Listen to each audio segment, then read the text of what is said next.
Mesdames, Mesdemoiselles, Messieurs, bonjour. Dans 5 jours, les vacances, j'imagine qu'un certain nombre d'entre vous ont déjà cette idée en tête.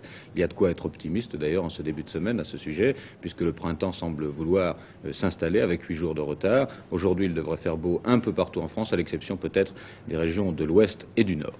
La semaine qui commence, en tout cas, est assez chargée sur le plan politique et diplomatique. À l'étranger, il y a surtout la situation au Pakistan et au Moyen-Orient. Nous allons en reparler en détail tout à l'heure. En France, plusieurs rendez-vous sur l'agenda de la semaine. Demain, une manifestation des fonctionnaires de l'Hôtel de Ville, les fonctionnaires de la région parisienne de l'Hôtel de Ville jusqu'à la rue de Rivoli, au ministère des Finances, avec la participation d'ailleurs de la Fédération autonome des syndicats de police.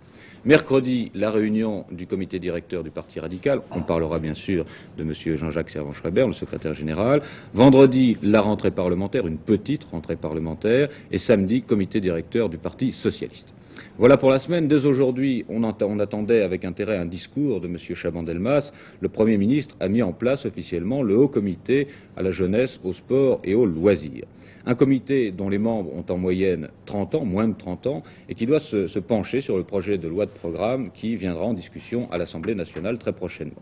M. Chaban-Delmas a saisi cette occasion pour évoquer les désordres à la fois dans les lycées et de temps en temps aussi, vous le savez, dans les rues. Le chef du gouvernement, effectivement, a insisté sur la nécessité de garder son sang-froid et il a abordé, effectivement, le problème de la violence.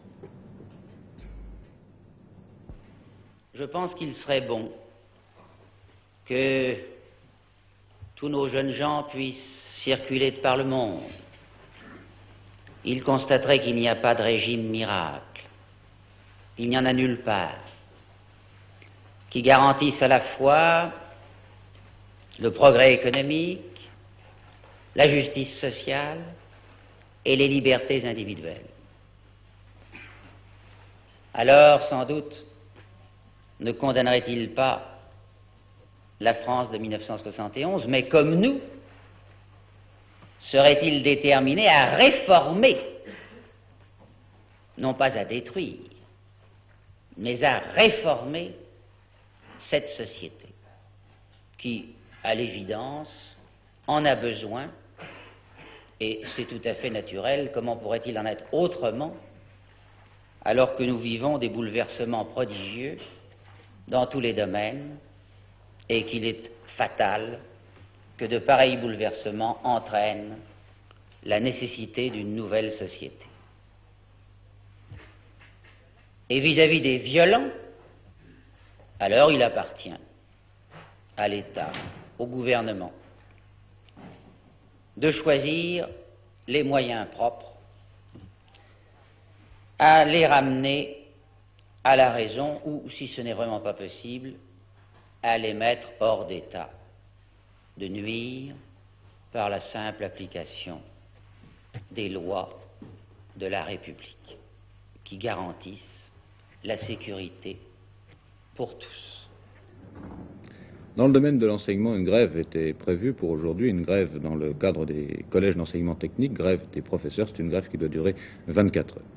Une visite officielle commence également aujourd'hui. Il s'agit de celle du général Mobutu, le président de la République du Congo-Kinshasa, qui doit rester en France jusqu'à la fin de la semaine. Il arrive cet après-midi à Orly et M. Pompidou doit d'ailleurs aller l'accueillir. À partir de jeudi, le chef d'État congolais doit faire un certain nombre de visites en province. Il passera ainsi à Rennes, à Grenoble et Bordeaux. Le président Mobutu était arrivé en France dès samedi dernier. À titre privé, il avait choisi de rendre visite à Nice. De nombreuses personnalités régionales groupées autour du secrétaire général pour la communauté et les affaires africaines et malgaches et le préfet des Alpes-Maritimes, le président de la République démocratique du Congo-Kinshasa et Mme Joseph Désiré Mobutu sont arrivés à Nice avant-hier. Après avoir satisfait aux usages du protocole avec bonne grâce, le couple présidentiel a passé 36 heures de détente sur la Côte d'Azur à titre privé, la journée dominicale ayant été marquée par un service religieux, un déjeuner d'anniversaire et une promenade touristique. Le séjour officiel en France du président et de Mme Mobutu commencera en début d'après-midi, les hôtes de notre pays quittant présentement l'aérodrome de Nice pour Paris, où le président et Mme Georges Pompidou les accueilleront à 14h30, le premier entretien devant avoir lieu vers 15h30.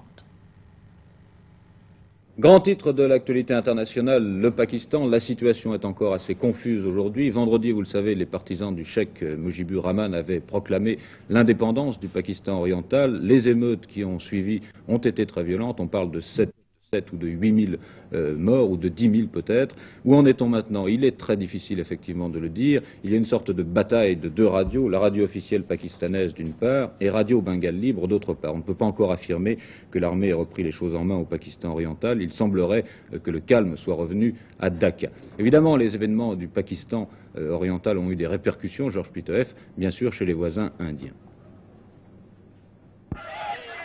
Depuis samedi, on manifeste chez le grand voisin indien. Avant-hier, à New Delhi, capitale de l'Inde, 2000 personnes ont pris pour cible le siège de la représentation du Pakistan. Les manifestants étaient venus crier leur soutien à la cause des séparatistes du Bengale oriental. D'ailleurs, Madame Gandhi, Premier ministre, s'apprêterait à en faire autant en y mettant les formes. Politiquement, l'affaire est délicate. Si le gouvernement indien exprimait trop ouvertement sa sympathie envers les séparatistes bengalis, il courrait le risque de susciter un courant similaire dans la partie indienne du Bengale, province turbulente, et ces mêmes manifestants pourraient se retourner alors contre leur propre gouvernement. Autre grand titre de l'actualité internationale, le Moyen-Orient, avec surtout les nouveaux heurts, les nouveaux combats entre les troupes jordaniennes et les Fédayines. Les combats ont cessé hier à Irbid, cependant le couvre-feu reste en vigueur. La plupart des magasins sont fermés, des jeeps équipés de mitrailleuses lourdes patrouillent en permanence. On trouve la même atmosphère dans la capitale jordanienne qui, elle aussi, a connu une nouvelle flambée de violence. Les combats d'Irbid auraient fait 70 ou 80 morts. Et il y aura encore des engagements en ce moment dans des collines qui se trouvent situées entre ces deux villes.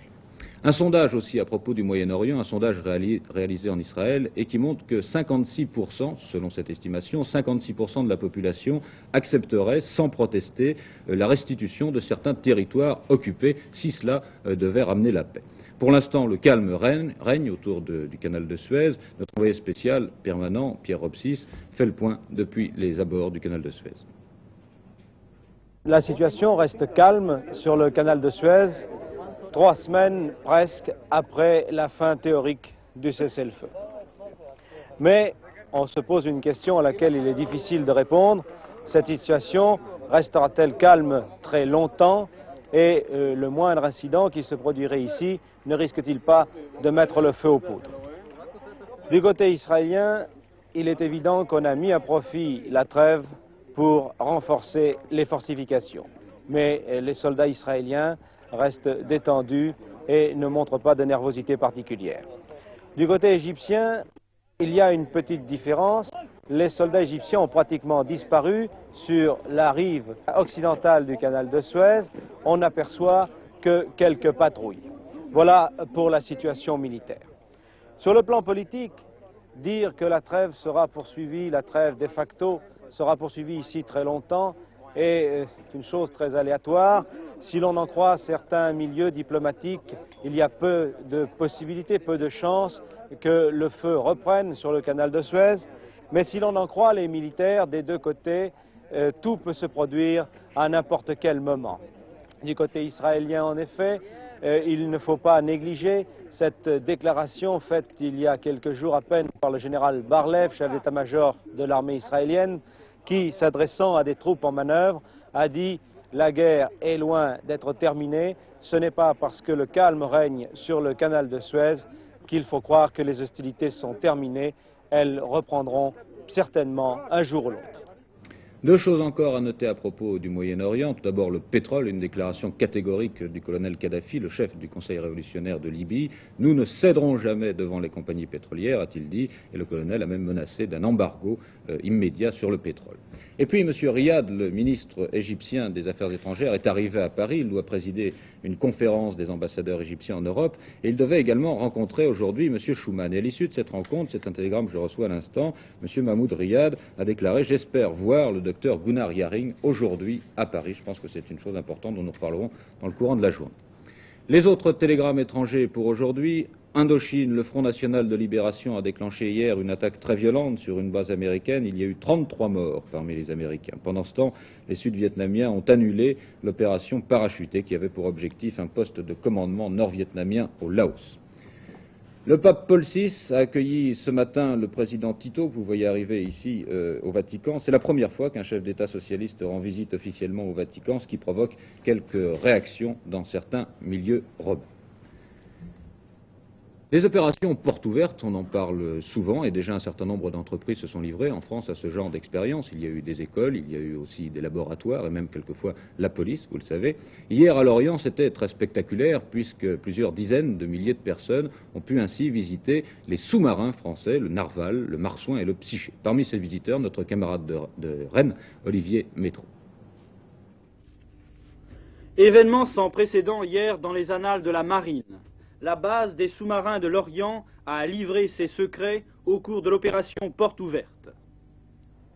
On attendait 10 000 visiteurs, il y en eut 35 000. 35 000 qui, au coude à coude, ont attendu stoïques de pénétrer pour la première fois de leur vie à bord d'un sous-marin. Garde à vous, bâbord.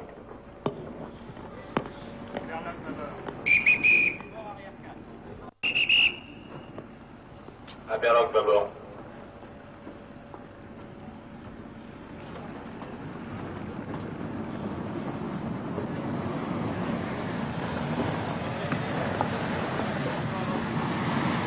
Un événement qui a permis de faire connaissance avec l'un des départements essentiels de la Marine nationale à Lorient, autrement que par des visites organisées et limitées.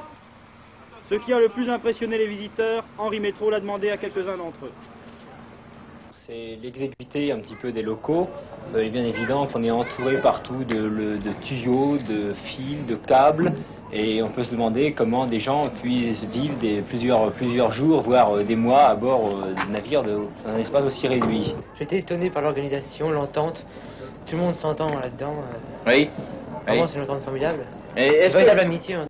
Oui. Entre l'équipage et... Oui. Est-ce que, quand on est enfermé dans cette masse d'acier, on n'a pas l'impression qu'il y a des tonnes d'eau qui peuvent vous écraser? Non, vraiment, sans rien du tout, c'est formidable. Il y a des choses extrêmement intéressantes à voir et je suis ravi de l'avoir fait. Et le petit, là, le plus jeune, je crois, quel âge as-tu? 14 ans. 14 ans. 14 ans, aller dans un sous-marin, qu'est-ce que ça représente pour toi? Moi, je trouve ça formidable parce que il y a plusieurs jeunes garçons de France qui aimeraient bien y aller. Et je crois que je suis un des bénéficiaires de cette offre formidable. Tous les ans, nous accueillons, dans cet immense ensemble, nous accueillons près de 70 000 visiteurs. Mais ils en ont un aspect très superficiel. Vous savez, ce que nous voulons maintenant, c'est leur montrer réellement l'âme de l'escadrille, si vous voulez, et leur montrer à quel point les sous-marins appartiennent à la population lorientaise, comme ils appartiennent d'ailleurs au reste du pays. Non seulement nous montrerons les alvéoles où nous pouvons mettre les sous-marins dans les différents bassins, mais nous montrerons aussi les armes des sous-marins, les torpilles. Ils ne pourront pas monter sur le toit des alvéoles ou de ces énormes bunkers, parce que je pense que c'est assez dangereux, étant donné leur altitude et leur masse, comme vous pouvez le voir. Je crois qu'ils verront à peu près tout, sauf les locaux opérationnels. Garde à vous! On la garde! Bon! Envahie, rapidement submergée, accueillant 9000 visiteurs à l'heure, la base sous-marine de l'Orient a subi l'assaut du public. Mais un assaut bien pacifique en vérité, et où les torpilles sont demeurées silencieuses. Mais tout de même, commandant, quelle armée!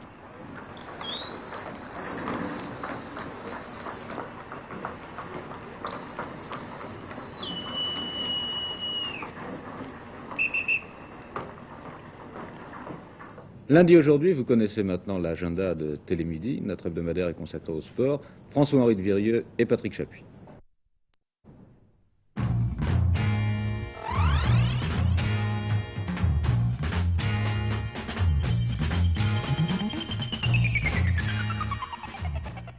Eh bien, 3 titres d'abord en ce lundi matin. Cyclisme, à 35 ans, Poulidor retrouve une seconde jeunesse.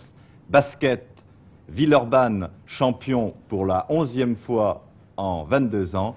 Football enfin, les amateurs tiennent la dragée haute au club professionnel en Coupe de France. Alors les amateurs aussi forts que les pros, nous en parlerons tout à l'heure, Patrick Chapuis. Mais avant cela, qu'est-ce qu'un amateur? Où commence le professionnalisme sportif?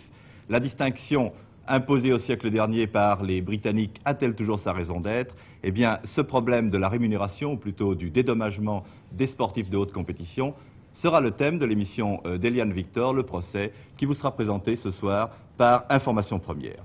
Avery Brundage, qui est le président du Comité international olympique, défendra la stricte application, l'amateurisme intégral et accusera une fois de plus les champions de ski de professionnalisme. Maître Varro, qui sera assisté de Monique Berrioux, de Jean-François Brisson et de Michel Bernard, sera le défenseur des règlements olympiques actuels. Au contraire, Maître Lederman, qui aura pour témoin Annie Famose et le colonel Crespin, plaidera en faveur d'un assouplissement de la réglementation olympique. Et cet assouplissement est d'ailleurs déjà commencé, puisque le Comité international olympique étudie une nouvelle rédaction du fameux article 26, dont notre confrère L'Équipe publie d'ailleurs ce matin le texte intégral. Exceptionnellement, le jury de ce procès sera composé d'anciens champions olympiques français, parmi lesquels Mimoun, Boiteux, etc. Donc ce soir, à 20h30, sur la première chaîne, un rendez-vous à ne pas manquer. Et maintenant, alors, Patrick Chapuis, revenons au football et d'abord, peut-être au championnat. De France, pour commencer. Vous savez que Saint-Etienne a pris la tête du championnat de France en battant Lyon hier par 2-1. Donc désormais, Saint-Etienne est en tête avec 2 points d'avance sur Marseille. La Coupe de France maintenant, la Coupe de France qui est de loin la compétition la plus populaire auprès du public. Pourquoi ? Eh bien, vous savez que tout est toujours possible en Coupe de France. Hier, en 8e de finale, eh bien, on n'a pas manqué à la tradition, puisque, une fois de plus, les petits ont dévoré les gros. Et parmi les résultats les plus inattendus, il faut noter tout d'abord la victoire des amateurs de Menton sur Dunkerque, et puis aussi les difficultés éprouvées par les professionnels de Rennes pour battre les amateurs de Mantes-la-Ville sur un tout petit but, marqué dans des circonstances très particulières. Reportage de notre station de Rennes. Devant 7000 spectateurs, avec parmi eux Alain Barrière, vice-président de leur club, les Mantevillais étaient venus à Rennes, nullement impressionnés par les pros du Stade Rennais, comme le prouve ce tir de Beltramini qui oblige Marcel Aubourg à se détendre. Les Rennais, ici en maillot uni, ont montré leur faiblesse dès le début de la rencontre. Mal inspirés, lents dans leurs actions, ils se heurtaient à une défense bien regroupée autour de ces 2 pivots, De Mota et Mélanie. Il ne faut pas dire pour autant que Mantes n'a joué que la défense. En seconde mi-temps, Rennes se montre plus entreprenant. Ici, Rico sur service de Garcia a tiré, mais la balle heurte le montant des buts, gardé par Allione. Les minutes s'écoulent et rien n'est marqué. Le match sombre dans la monotonie et on peut se demander si les amateurs ne vont pas finir par dévorer les pros, bien pâles en ce dimanche après-midi. Mais à la 74e minute, coup de théâtre. Allione, le gardien Mandevillais, capte un centre-shoot venu de la gauche. Il retombe au sol et se plaint d'une crampe. L'arrière central Mélanie se saisit du ballon et dégage. Monsieur Pauget, l'arbitre, siffle le pénalty. Pénalty que le Noir n'avait aucune peine à transformer.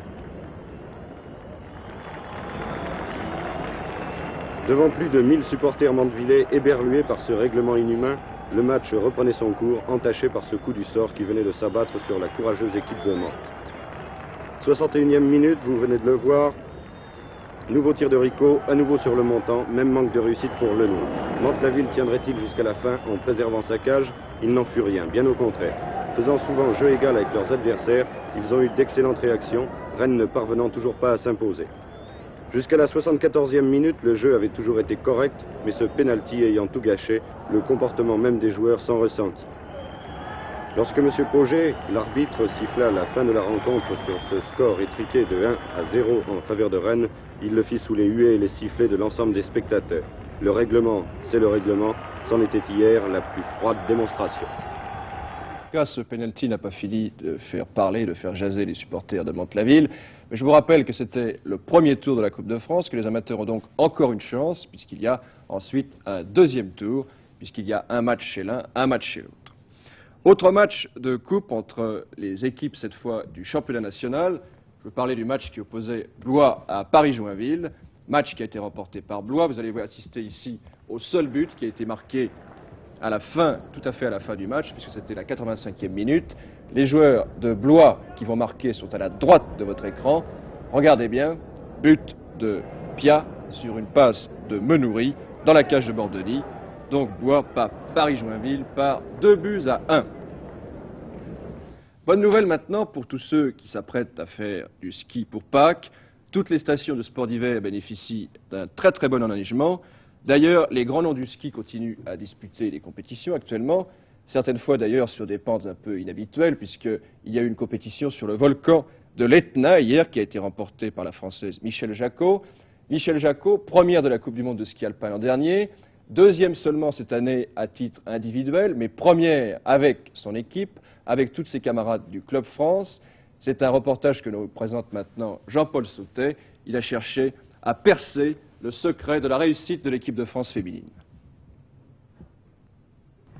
Elle se nomme Maki, Périlla, Famose, Steuret, Rouvier, De Bernard, Mire, Jacot ou Laforgue. Elles n'ont pas 20 ans pour la plupart, 8 mois sur 12 elles vivent au centième de seconde avec en tête une seule idée, vaincre à tout prix, être la meilleure au bas des pentes du cirque blanc. Cette première place, elles sont une quinzaine à la revendiquer chaque week-end durant un long hiver. Elles, ce sont les filles de l'équipe de France de ski. Avant-hier à Wengen, Cortina ou Pralou, hier à Sestrières, Kitzbühel ou Val Gardena, aujourd'hui au Canada, demain au Chili ou au Japon. D'hôtel en hôtel, elles mènent la ronde de ceux qui ont tout voué à la compétition, parcourant des centaines de kilomètres pour courir 2 minutes et tout remettre en jeu chaque fois. C'est cette course permanente que nous avons tenté de suivre durant 2 jours avec l'intention de percer le secret de l'équipe féminine. Mais y a-t-il véritablement un secret? Le premier élément de réponse est fourni d'entrée par les entraîneurs. Il n'y a pas de miracle. Les filles travaillent et attaquent sans répit, jour après jour. Une victoire, ça se forge, dit le cliché du jargon sportif. Et pour le ski, cela commence très tôt le matin de la course. Les filles ne sont pas encore levées que quelque part, au sous-sol de l'hôtel, commence la préparation des skis. Opération délicate, affûtage d'écart, préparation du fart, la cire magique qui assure la glisse. De sa composition dépend la première place. C'est dans un atelier, lime et pinceau en main, que se gagnent les précieux centièmes de seconde qui, tout à l'heure, au bas de la piste, régleront l'ordre des places sur le podium.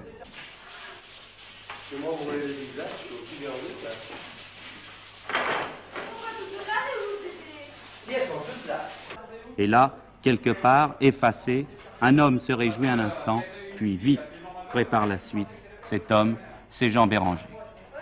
Jean Béranger, ça fait 10 ans qu'il est entraîneur de l'équipe féminine et il a appris à connaître le ski féminin et sûrement c'est le meilleur entraîneur du monde pour les filles.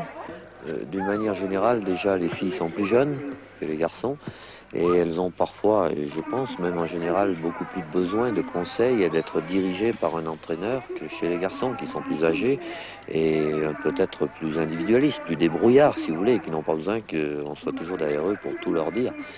Et aussi je crois que la fille, c'est bien connu, en général est beaucoup plus sensible si vous voulez, plus peut-être sentimentale aussi. Et chez la fille il y a des hauts et des bas peut-être plus fréquemment et c'est ce qui fait la différence. Pour avoir le moral tous les jours, comment faites-vous? Quel est votre secret?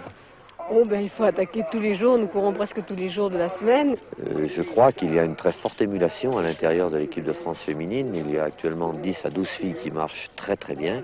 Et comme chaque fois que nous avons à faire une sélection, autant pour déjà en vue des Jeux Olympiques l'année prochaine, ces filles sont obligées de se sortir d'elles-mêmes pour essayer de s'imposer parmi les 5 ou 6 meilleures françaises. Et ça crée automatiquement un niveau très relevé. Quelle est l'ambiance entre les filles là, au moment de la compétition, entre les camarades de l'équipe? Est-ce que chacune est dans son coin ou est-ce qu'au contraire on essaye d'oublier le temps qui passe, l'angoisse ensemble? Si on est quand même assez de chacune dans son coin, parce qu'on pense tellement à notre course qu'on ne discute pas, quoi. On ne s'occupe pas tellement de la course des autres. Vraiment au moment du départ on est un peu paniqué, on ne se souvient plus très bien des portes, mais dès qu'on est parti dans le slalom on se souvient à peu près de tout. Ouais. Est-ce que vous avez peur pendant la descente? Non, on n'a pas peur. On a un peu le trac, oui. Mais enfin, dès qu'on a passé les premières portes, on est libéré quand même. Du départ à l'arrivée, on est vraiment concentré.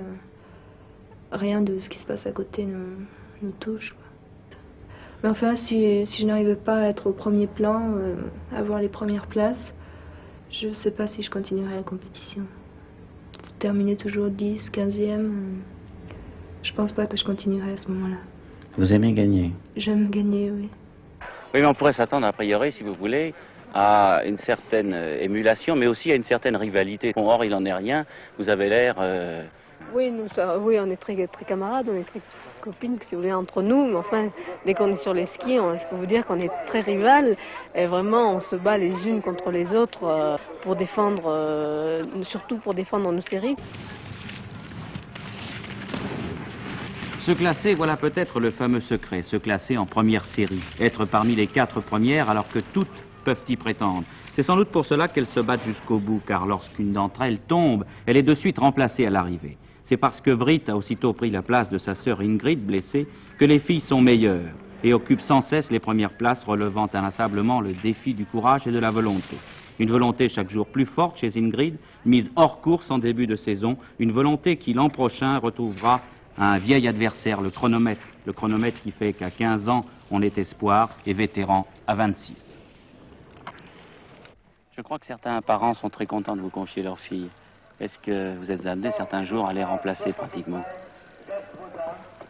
Oui, chez les très jeunes, nous devons nous comporter un peu comme les parents pour conseiller ces filles, autant dans leur carrière sportive que pour leur future reconversion dans la vie plus tard. Et nous devons veiller, c'est là mon problème numéro 1, à ce que ces jeunes filles qui connaissent le végétariat très jeune, à l'âge de 16 ans ou 17 ans, regardent les pieds sur terre, de manière à ce que un jour ou l'autre, quand ils redeviennent anonymes dans la vie, comme monsieur ou madame tout le monde, ils ne soient pas trop, si vous voulez, déçus et aigris par cette gloire éphémère qu'ils ont connue.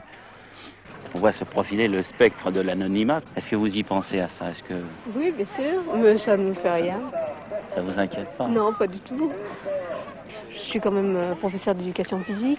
Je sais que lorsque j'arrêterai de faire du ski de compétition, je ferai autre chose.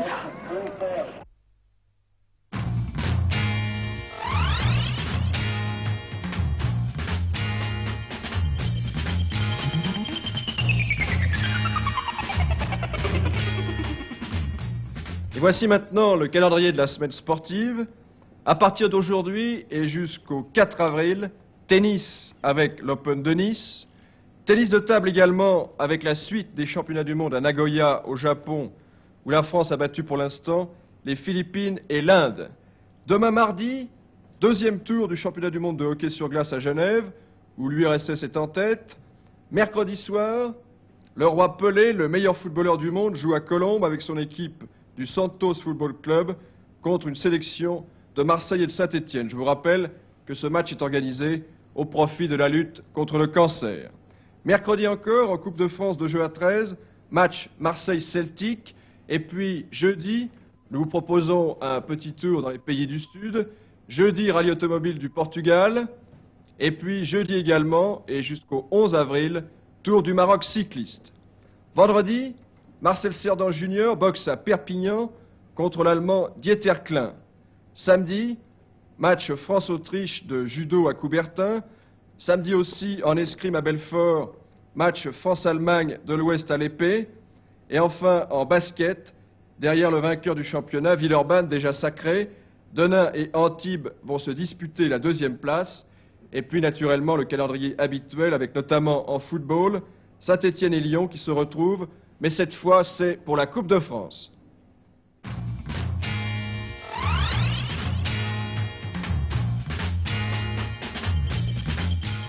Voilà pour les sports. Demain, l'hebdomadaire de Télémidi Hebdomidi sera consacré aux affaires en compagnie, en gros plan, d'un visiteur qui sera M. Paul Delouvrier. Nous y sommes presque d'ailleurs dans les affaires puisque nous allons retrouver maintenant Michel Tardieu à la Bourse de Paris. C'est une fois de plus l'effritement qui domine à la Bourse de Paris et il semble que les boursiers n'arrivent pas à sortir de leur attentisme. D'ailleurs, il n'est pas sûr qu'ils savent très bien eux-mêmes ce qu'ils attendent. Ils attendent peut-être la paix sociale, mais sera-t-elle jamais complète? En ce moment, c'est dans la fonction publique et dans le textile qu'employeurs et employés n'arrivent pas à s'entendre. Ils attendent aussi la relance, mais la relance est longue à venir. Les résultats de recettes de la TVA pour l'État, ces résultats sont encore en diminution, ce qui signifie donc que la relance n'est pas venue aussi vite qu'on l'avait dit. Cependant, si l'on en croit les derniers résultats de l'enquête de l'INSEE auprès des chefs d'entreprise, il semble que les patrons sont plus optimistes et que tous constatent une augmentation de leur activité au cours des dernières semaines. Et puis, autre facteur d'optimisme dans le domaine de la relance, l'augmentation des immatriculations de voitures neuves.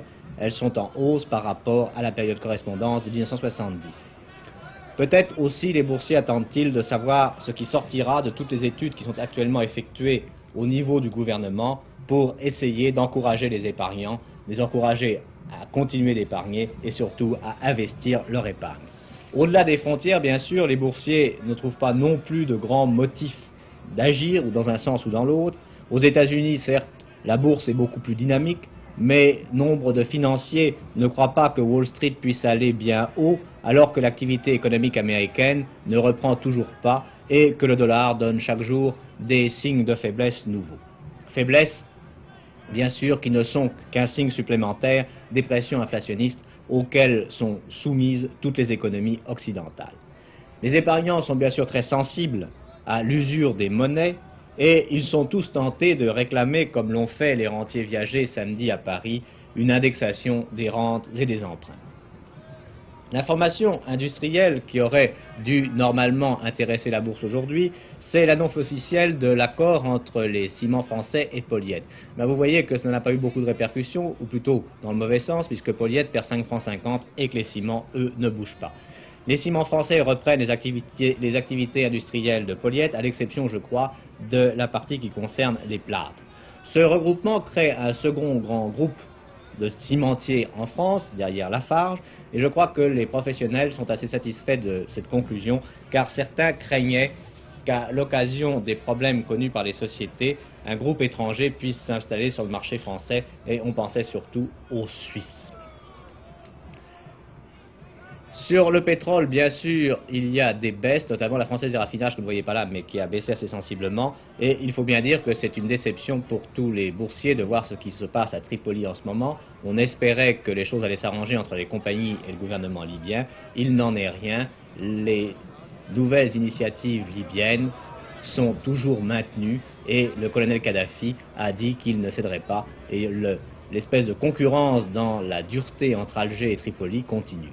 À la métallurgie, vous voyez qu'il y a quelques petites hausses. Il faut dire que tout le monde s'intéresse en ce moment au lancement du 19e emprunt acier du groupement de l'industrie sidérurgique, le GIST. Cet emprunt de 300 millions est assorti d'une clause d'intéressement sur les résultats de la société Acier Investissement et il rapporte un minimum garanti de 8,50% par an. Quelques hausses, vous voyez que l'Oca France se distingue.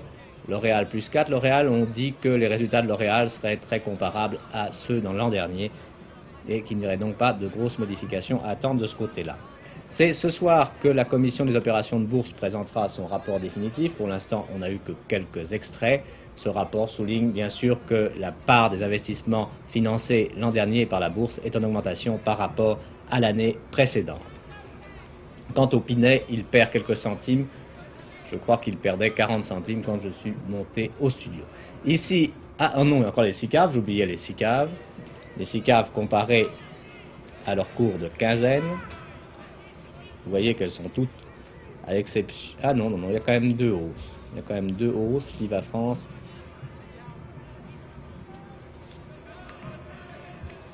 Voilà pour la Bourse de Paris. À vous, Jean-Michel Dejeune.